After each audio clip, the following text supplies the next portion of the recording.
नमस्कार दोस्तों, स्वागत है आपका अपना ही यूट्यूब चैनल टुडे एग्जाम पर। दोस्तों आज है आपका 17 फरवरी 2024 और उत्तर प्रदेश पुलिस की जो है आज एग्जाम था।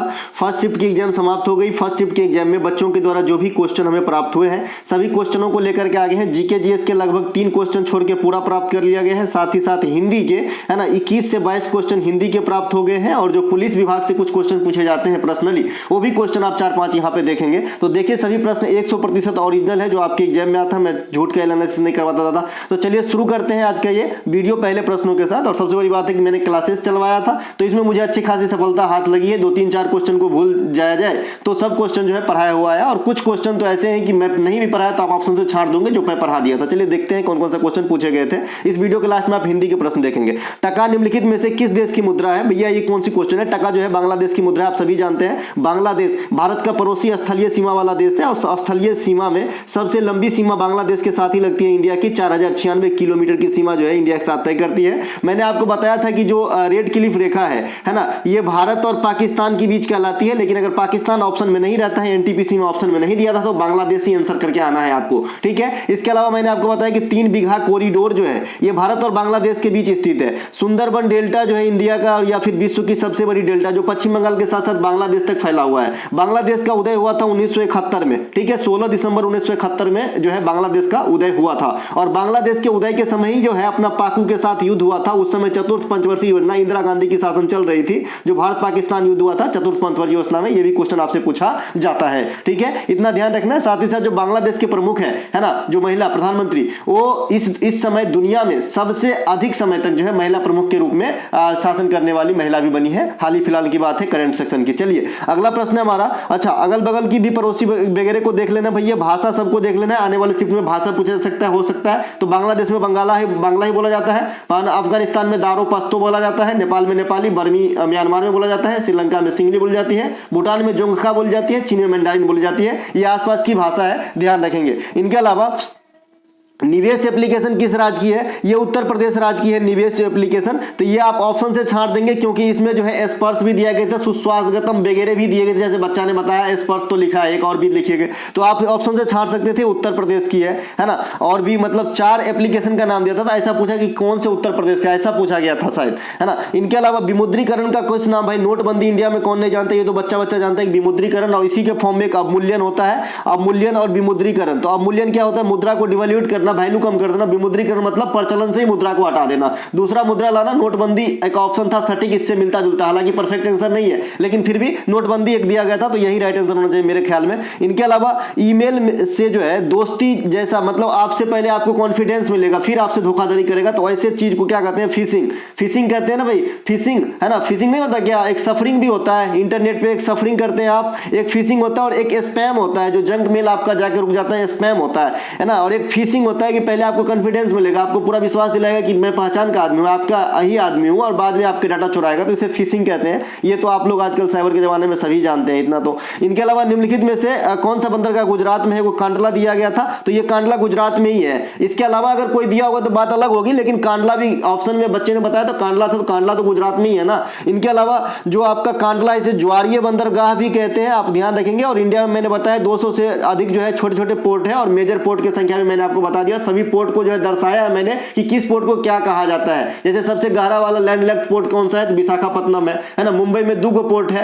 सबसे बड़ा कृत्रिम पोर्ट भी मुंबई में ही है, लेकिन मैंने बताया कि कृत्रिम पोर्ट वाले आंसर में आप चेन्नई आंसर को पाते हो। क्यों पाते हो? क्योंकि वो सबसे गहरा के साथ सबसे पुराना शब्द भी लिख देता है और आपका जो है पुराना और कृत्रिम और सबसे गहरा, तो तीनों रहेगा तो चेन्नई। और सबसे बड़ा कृत्रिम बंदरगाह कहेगा तो मुंबई में है, ठीक है भाई। तो ये बात भी ध्यान रखना है। मुंबई में 2 बंदरगाह है पश्चिमी तट के सहारे। इनके अलावा दोनों मेजरे है ना। इनके अलावा जो बंदरगाह है मैं सब बता दिया हूं, पूर्वी घाट के कौन से होते हैं, पश्चिमी घाट के कौन से होते हैं, किस बंदरगाह से लोहा का ज्यादा सप्लाई होता है? मरमुगोवा से, है ना। और बेंगलुरु से भी होता है लोहा का, लेकिन मरमुगोवा से ज्यादा होता है। तो ये सब मैं बंदरगाह वाली बात बता दिया हूं। एक क्वेश्चन यहां से आया। इनके अलावा हाल में ही अमित शाह के द्वारा बोल रहा है कि जो डेयरी फेडरेशन, अब डेयरी समझते हैं ना, दूध उत्पाद वाला जो कार्यक्रम होती है, इसी जो संस्था, ये तो गुजरात के आनंद में ऑलरेडी स्थित है, तो इसमें दिमाग लगाने की कोई जरूरत नहीं था। तो गुजरात राइट आंसर हो जाएगा। गुजरात के आनंद में है हालांकि, और स्टेट फॉर्म में बच्चे ने बताया है, तो गुजरात आंसर होगा, नहीं तो जगह का नाम होगा तो आनंद आंसर होगा।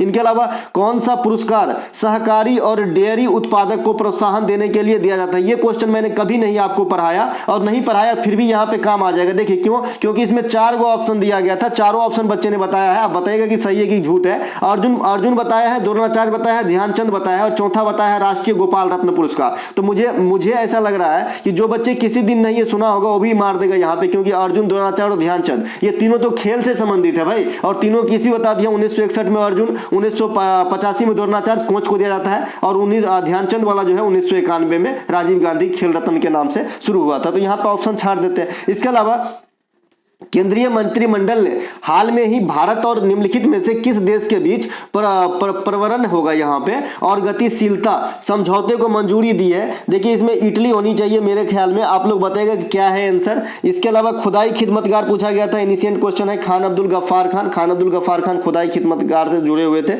इनके अलावा विश्व पुस्तक एवं प्रतिवर्ष कब मनाया जाता है? अभी मैंने कल या परसों आप लोगों से ही कमेंट के माध्यम से पूछे, और मैक्सिमम बच्चे ने जवाब दिया था कि विश्व पुस्तक एवं कॉपीराइट दिवस कब मनाया जाता है। ठीक है, तो यहाँ पे जो है आपका 23 अप्रैल बिल्कुल सही लिखा है। 23 अप्रैल आपका जो है आंसर हो गया है। ठीक है, और ये क्वेश्चन आप लोगों से पूछे थे, तो ये बहुत बड़ी बात है कि जो पूछे वो क्वेश्चन आ जाए। इनके अलावा कुल्हा सिंचाई प्रणाली, देखिए इसकी जिक्र हमने नहीं किया था अभी तक। 3 क्वेश्चन ऐसा बात हुआ जिसकी मैं जिक्र नहीं किया। ये कुल्हा सिंचाई प्रणाली, ये भैया हिमाचल प्रदेश में है। कुल्ह इसका नाम, एक्चुअली कुल्ह है, इस प्रकार से कुल्ह, कुल्हा तो शरीर के अंग होते हैं। ये कुल्ह सिंचाई प्रणाली जो है आपके हिमाचल प्रदेश में जो है मतलब इससे किया जाता है खेती। इसके अलावा टपक सिंचाई वगैरह भी होता है, ड्रिपिंग जो सिंचाई होती है, जो आपका डायरेक्ट पानी न पड़ के आपके फव्वारे के रूप में आते हैं, इससे भी क्वेश्चन आ सकता है आपके एग्जाम के अंदर। इसके अलावा भारत में सबसे अधिक सिंचाई प्रणाली किससे होती है? उत्तर प्रदेश में सबसे अधिक सिंचाई का श्रेणी क्या, स्रोत क्या है, मैं आपके प्रैक्टिस सेट में बता दिया हूं।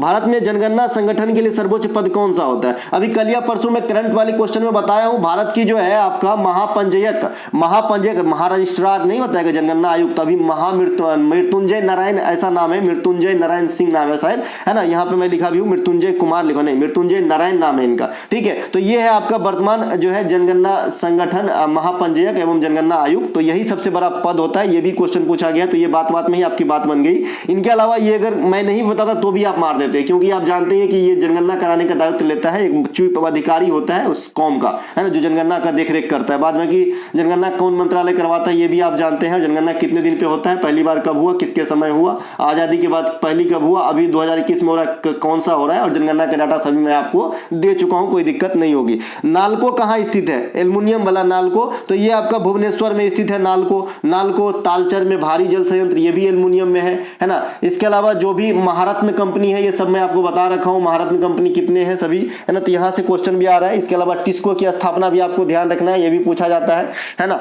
इसके अलावा विश्व स्वास्थ्य संगठन का मुख्यालय, ये तो जो नहीं किसी को नहीं आएगा वो भी मार देगा, क्योंकि आप सभी जानते हैं कि अधिकांश चीज जो है, मेजर जो चीज है उसकी कहां पे मुख्यालय होते हैं? जेनेवा के अंदर होते हैं, है ना। बाद बाकी जो 1-2 मेजर है उसका अलग है, जैसे FAO का ये आपका रोम के अंदर है ना। ये जो आपका ओलंपिक वगैरह है इनका मुख्यालय थोड़ा सा डिफरेंस है। फीफा वगैरह का मुख्यालय जो है ज्यूरिख में है, डिफरेंस है। बाद बाकी मैक्सिमम चीज का जैसे WTO का भी मुख्यालय यहीं पे है। जब गैट था, है ना, general agreement tariff and double T हो जाएगा, तो ये भी जो है आपका वहीं पे था, कहां पे? जिनेवा में ही।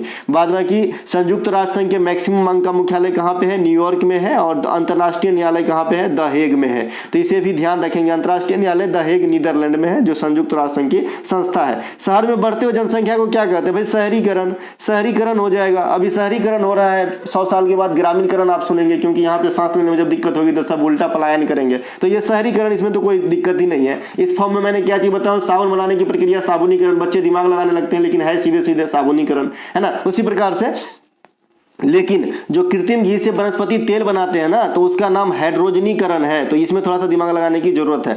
इनके अलावा उत्तर प्रदेश के भदोही किस लिए प्रसिद्ध है? यहाँ पर ऑप्शन छाड़ सकते थे आप। देखिए देखो ऑप्शन दिया गया चिकनकारी, तो आप सभी जानते हैं कि चिकनकारी जो है ये लखनऊ में फेमस है, उत्तर प्रदेश के अंदर। इसके अलावा एक साड़ी पर जरी, तो ये आपका बनारस के अंदर पढ़ा दिया हूँ। मिट्टी के बर्तन ये भी पढ़ा दिए, तो कौन सा बच गया? एक ही कालीन बच गया, कालीन चटाई जैसे, तो ये आपका उत्तर प्रदेश के भदोही में होंगे। बाद बाकी कालीन भैया मिर्जापुर में है ना। इनके अलावा उत्तर प्रदेश के राजकीय वृक्ष, देखिए राजकीय वृक्ष, राजकीय पेड़, राजकीय चिन्ह, राजकीय जो आपका तीर कमान मछली वाला है, ये सभी के सभी मैं आपको बता दिया हूं उत्तर प्रदेश का। एक ही दिन बताया था और इमेज के साथ बताया था। और यहाँ पे उत्तर प्रदेश के 9 ऐसे थिंग थे जो आपके उत्तर प्रदेश राज्य से जुड़े हुए हैं, ठीक है। और अभी अभी गंगा डॉल्फिन को जलीय जीव भी इन्होंने जो है अडॉप्ट किए हैं, घोषित किया गया है, तो ये भी ध्यान रखेंगे। तो यहाँ पे अशोक हो जाएगा, यहाँ पे अशोक का वृक्ष हो जाएगा उत्तर प्रदेश में। ये तो खैर कॉमन रहता है उत्तर प्रदेश की, कोई सा भी एग्जाम में आता है। नौकरी तलाशने वाली मीडिया एप्लीकेशन प्लेटफॉर्म की नाम पूछा गया था। अब देखिए मुझे तो बिना ऑप्शन इसमें जवाब नहीं दे पाऊंगा मैं, है ना। बाद में की जो प्राइवेट है वो तो नहीं होगा ना, वो प्राइवेट भी है ना, कि अपना ऐप भी एक है, ये भी आपका जो है मीडिया वाला ही जुड़ा हुआ चीज हो गया। तो ये तो नहीं होगा, इतना छोटा एप्लीकेशन का एग्जाम में तो नहीं पूछेगा मुझे जैसे लग रहा है। बाद बाकी लिंक्डइन वगैरह भी है, तो बताइएगा कि इसमें क्या था ऑप्शन, है ना। आप ही लोगों से इसकी जवाब चाहूंगा, है ना, कि अपना था, लिंक्डइन था, यही मैं 2 अभी तक जानता हूं। बाद बाकी तो और छोटे छोटे हैं जो नौकरी लोन सब देते हैं, तो इतना छोटा तो आपके एग्जाम में नहीं आना चाहिए। इनके अलावा मथुरा निम्नलिखित में से किसकी जन्मस्थली है, जिसे ब्रजभूमि, तो ये भगवान कृष्ण का, वहां पे भगवान राम, भगवान कृष्ण, आप जानते हैं कि योगी साहब के राज में आप एग्जाम दे रहे हैं, तो ये ऐसे क्वेश्चन तो 1-2 जरूर आएंगे। जय हो श्री कृष्ण। इनके अलावा अकबर का मकबरा पूछा था, भैया सिकंदरा में है, ये सब कोई क्वेश्चन नहीं है। अभी तक आपने 3 से 4 ऐसा क्वेश्चन देखा जो आपको लगा होगा, अगर मेरे से जुड़े हैं तो ऐसा लगा होगा कि मैंने इनसे नहीं सुना। हो सकता है आप कहीं और से सुने होंगे, मेरे से नहीं सुने होंगे, तो बहुत ज्यादा मतलब ये नहीं कह सकते कि मुझे सफलता हाथ नहीं लगी। अगर मैं 80%, 70 से 80% मैं सुना बात आपको एग्जाम में मिला दिया तो ठीक है भाई। उत्तर प्रदेश का कौन सा प्रसिद्ध लोक नृत्य धान और मक्के के समय, वहां पे देखिए हुड़का बोल था, चरकुला भी था और एक कजरी भी था। देखिए कजरी भी जो है खरीफ के समय ही होती है, कजरी, है ना, चैता जिस समय हमारे यहाँ होता है, तो ठीक है। तो ये कजरी भी हो सकता है। बताइएगा कि हम तो हुड़का बोल लगाएंगे, क्योंकि इसमें हम पूर्णतः इस प्रकार के हम इस लैंग्वेज में हम ना पूर्णतः कंफर्म नहीं है कि इसका आंसर क्या होगा। आप बताइएगा। हो सकता है भाई कितने बड़े भी टीचर रहने, तो 1-2 क्वेश्चन जो है उनको भी नहीं आते रहते। मैं भी एग्जाम में होता तो इसमें सोच समझ के ही मारता। इनके अलावा बनारस हिंदी विश्वविद्यालय के संस्थापक कौन थे, देखिए इसमें मदन मोहन मालवीय साहब का नाम नहीं दिया था। सबसे पहले तो जैसे ही बच्चे ने क्वेश्चन भेजा, मैंने मदन मोहन मालवीय लिखा, बोलता ये था ही नहीं ऑप्शन में। तो मैंने आपको बताया है ना कि भाई जो बनारस हिंदू जो BHU बना, ये बाद में बना।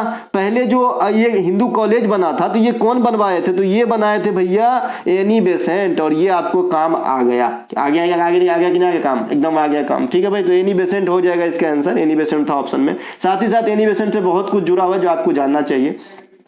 जैसे आपका एनी बेसेंट से थियोसोफिकल सोसाइटी जुड़ी हुई है, थियोसोफिकल, ये इंडिया लेवल की बात कर रहे हैं हम, है ना। ये मुख्य वाला थियोसोफिकल नहीं कर रहे हैं। मुख्य वाला थियोसोफिकल 1875 में USA में स्थापित हुए थे, मैडम ब्लावत्स्की और कर्नल ओलकॉट के द्वारा। इंडिया में 1882 में अपना मुख्यालय अड्यार में बनाया और मैडम आपका एनी बेसेंट जुड़ी रही। इसी प्रकार की एक क्वेश्चन और पूछा जाता है कि जो आपका, है ना, 1916 के कांग्रेस अधिवेशन में जो गरम दल और नरम दल एक हो गए, गरम दल और नरम दल जो एक हो गए, तो ये किसके प्रयास से हुए, तो ये भी मैडम एनी बेसेंट के प्रयास से ही हुए।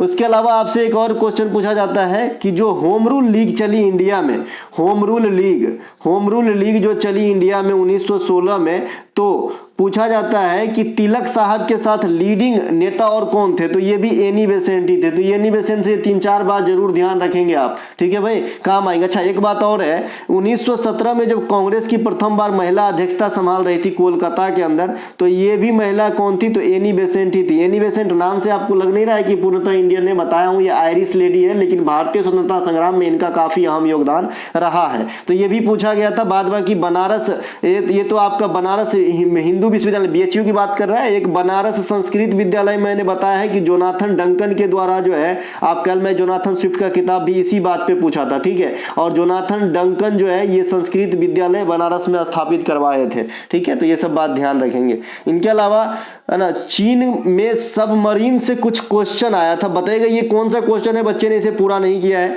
चीन में सबमरीन से कुछ क्वेश्चन आया, सबमरीन मतलब समुद्री जो आपका होता है इक्विपमेंट, ये इससे क्वेश्चन आया है, पूछिएगा, हम बताइएगा ये क्या था क्वेश्चन। इनके अलावा अब पुलिस विभाग से कुछ क्वेश्चन आया, जैसे आप एक पुलिस अधिकारी हैं तो स्थानीय मेले में उत्तेजित भीड़ है, भीड़ जो होता है ना मॉब, एक बालक पर चोरी का आरोप लगाती है और मॉब लिंचिंग का प्रयास करती है, आपको क्या करना चाहिए। देखिए ऑप्शन तो इसमें बड़े बड़े थे, सीधे बता दिए कि बड़े बड़े ऑप्शन थे, है ना।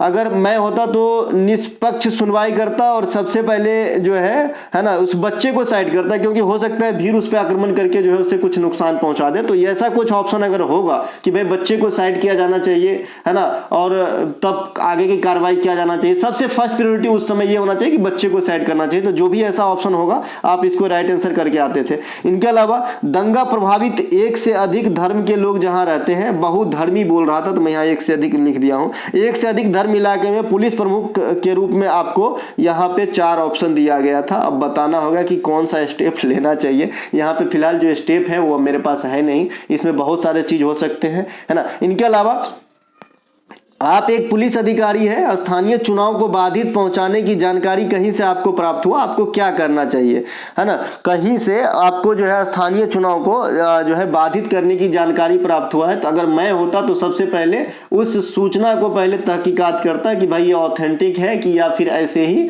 जो है। तो अगर उसको वेरीफाई कर लिया जाता है तो फिर हम आगे की जो है एक्शन लेते हैं ना।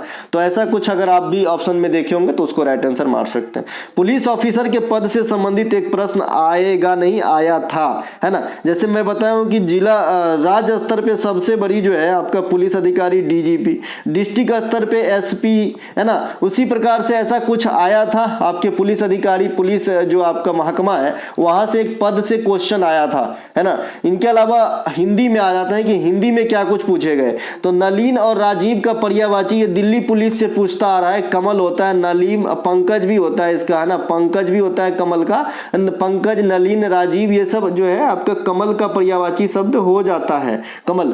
पूर्व और उत्तर के बीच की दिशा, ये जो पूर्व है और ये जो उत्तर है, ये वाली दिश की दिशा को हम ईशान कोण कहते हैं, ईशान कोण, है ना, ईशान कोण। जब आप हाथ कोई पढ़ता है ना, पाम रीडर वगैरह, वहाँ ये शब्द का इस्तेमाल करते हैं, ठीक है, ईशान कोण होता है ये। इनके अलावा जो आपका रक्त रंजित में कौन सा समास है, खून से लथपथ काया, ठीक है। तो रक्त रंजित में कौन सा समास है, तो मेरे ख्याल में तत्पुरुष। आप लोग बताइएगा कि कौन सा समास है। रक्त रंजित, है ना, प्रथम पद प्रधान, रक्त रंजित, रक्त से लदा हुआ, है ना, तो मेन तो यही बात, तो तत्पुरुष ही होगा, है ना। आप लोग बताना क्यों, कब और कौन, ये डायरेक्ट लग रहा है प्रश्नवाचक प्रश्न पूछने के लिए। भाई क्यों, कब, कौन, कहां, कैसे, ये सब प्रश्नवाचक सर्वनाम है, तो यहाँ पे प्रश्नवाचक सर्वनाम हम लगा लेंगे, जैसे अपना अंग्रेजी के अंदर व्हाई, व्हाट, व्हेयर, व्हेन, ये सब है, ठीक है। इनके अलावा मदिरालय, यहाँ पे सबसे पहले मदिरालय गलत लिखा है, यह होता है लास्ट में। आप हिंदी पढ़ रहे हैं तो उच्चारण पे ध्यान देना होगा।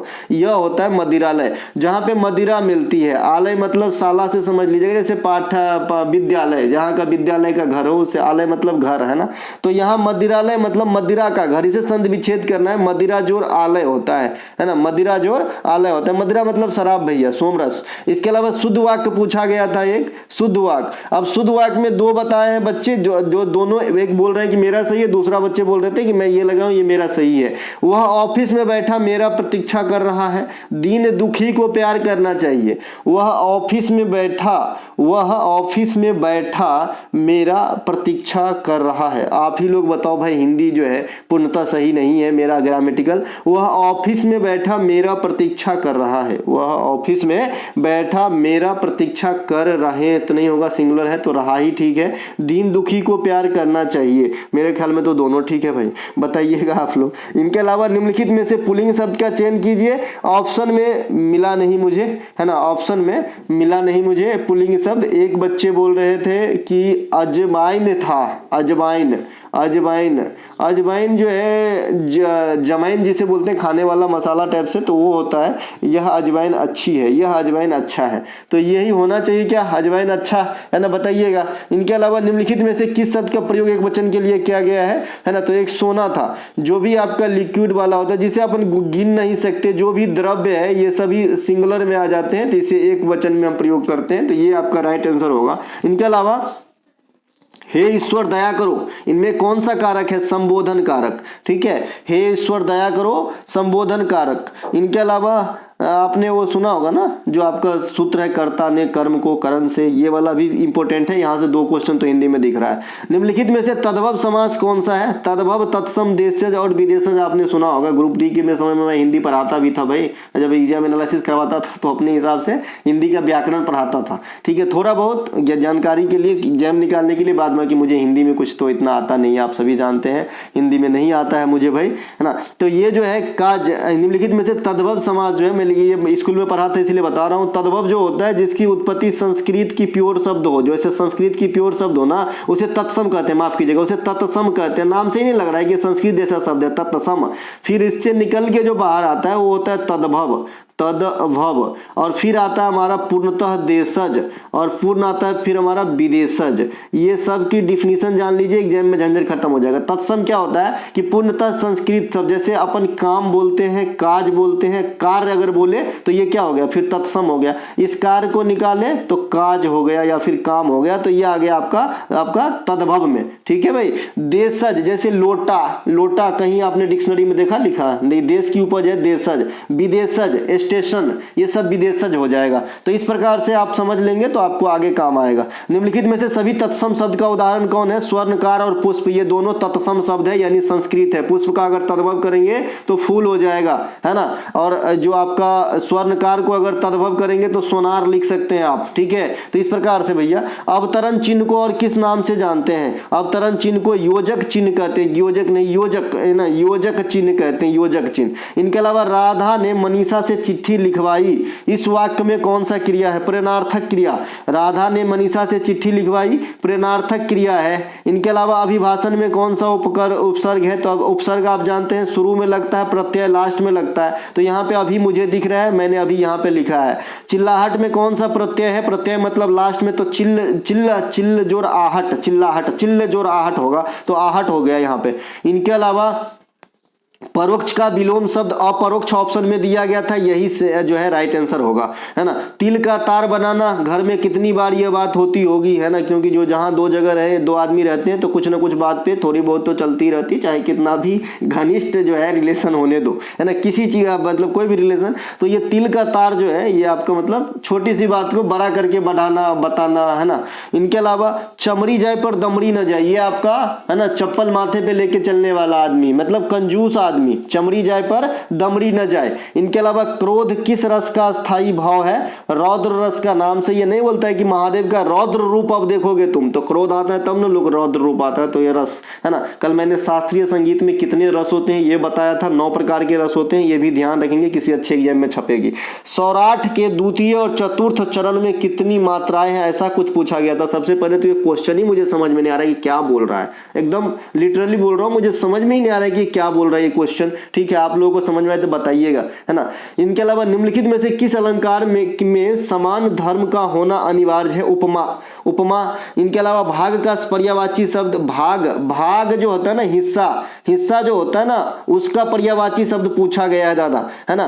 तो भागना, ब्याज, ये 2 ऑप्शन मिला है। भागना, भागना तो ये वाला भागना हो गया ना, रफू चक्कर वाला, है ना, रफू चक्कर वाला भागना हो गया, तो ये भी नहीं होना चाहिए और ब्याज भी नहीं होना चाहिए। ये दोनों भी हमें पर्यायवाची शब्द नहीं दिख रहा है, क्योंकि भाग का ब्याज नहीं है, इंटरेस्ट नहीं हो सकता।